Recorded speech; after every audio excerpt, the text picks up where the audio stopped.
Is Brexit over? Are the concerns surrounding it over?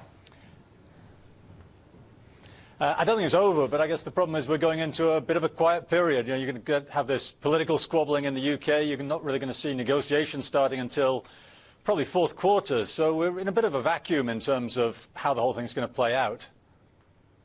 Tony Blair came up with a very interesting, I guess, political theory that's creating a lot of buzz. The possibility that despite the referendum, despite the popular vote to leave Europe, that in fact the leadership, the government, the UK, does not actually have to go through with it.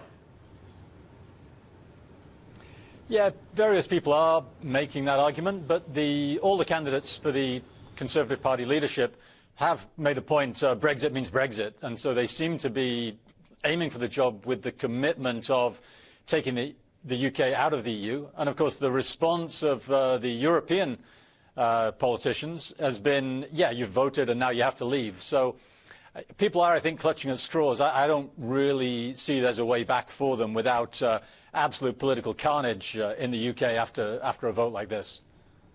Yeah, well, we do know that central banks around the world are moving forward with stimulus. There's word that possibly we're going to see action from BOE, ECB already. What about the BOJ here in Japan? We saw the yen surge to levels that made it very uncomfortable. It remains below that 105 mark that a lot of people thought that we would see intervention. Are we going to get stimulus from Kuroda? Yeah, I think the chances of something more from the BOJ must have increased after this Brexit vote, because the yen, you know, maybe for mystifying reasons, is viewed as a safe haven. So obviously they need to find some way to offset the yen strength damage on the economy. I think the problem is, what are you going to do? Are you going to take rates even more negative? That didn't really seem to do a lot of good last time. Are you going to buy even more government bonds, even more of the stock market? I don't think they have any really obvious or attractive policies to put into place, but certainly there is the pressure for something more from Kuroda. And I guess what about the RBA? Not only do they have to now consider Brexit, but now they're staring at a AAA rating cut in the face, along with political limbo. Yeah, the election there does look like a bit of a mess, and I mean, I doubt if the RBA will act tomorrow. Currency is suggesting there's no real need for them to act anytime soon, but it's got to be a possibility. I mean, I guess they'd like to see some clarity on how the politics is going to look, how the fiscal setting's going to look after there's a new government in place, before they decide on any subsequent policy moves. Okay, last question for you about China banks. We did a Bloomberg survey of economists.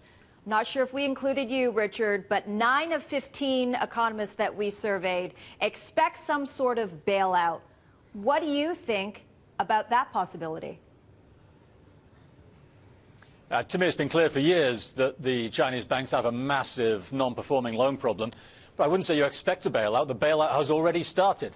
The local government debt swap that we saw last year effectively was recapitalisation of the banks by taking off future bad loans and swapping them for government bonds. So I think you can see that the government is very well aware they've got a problem, and they're already taking measures to solve the problem. Yes, you might get a more formal bailout at some point in the future, but to me, the bailout began last year. Are you seeing liquidity seizing up in China? No, I don't think liquidity is seizing up. There seems to be an abundance of liquidity still. And if anything, this is the problem, that the banks are under tremendous pressure to keep throwing good money after bad, keep lending more money to distressed borrowers to avoid taking the debt right down, recognizing the non-performing loan. So you can sort of, as Japan did in the 90s, you can keep the wheels turning for quite a long time if you're prepared to protect the banks and prepared to allow them to continue to make basically more bad lending decisions, and that seems to be pretty much an explicit policy in China.